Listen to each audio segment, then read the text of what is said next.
នអូនហើយចេញឈឺចាំ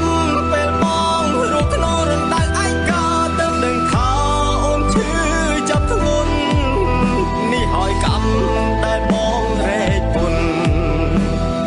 រងទីរត់ទៅភ្លេចដល់អូនបងស្រឡាញ់គេនោះគិតត្រឹមតែជាសង្សារតែជីវ៉ាគឺជាប្រពន្ធសន្យាថាលែងខូចដូចមុនយកប្រពន្ធទុកក្នុងបេះដូ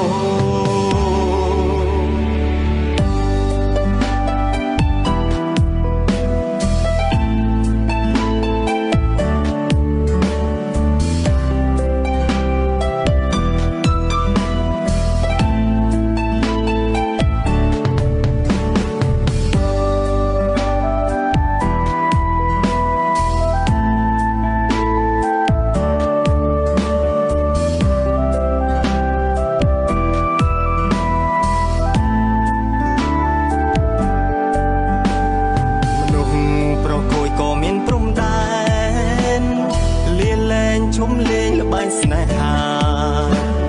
បដូរពីមនុស្សក្បត់មកសាងគ្រួសារសន្យាជប់ក្បត់អូនហើយ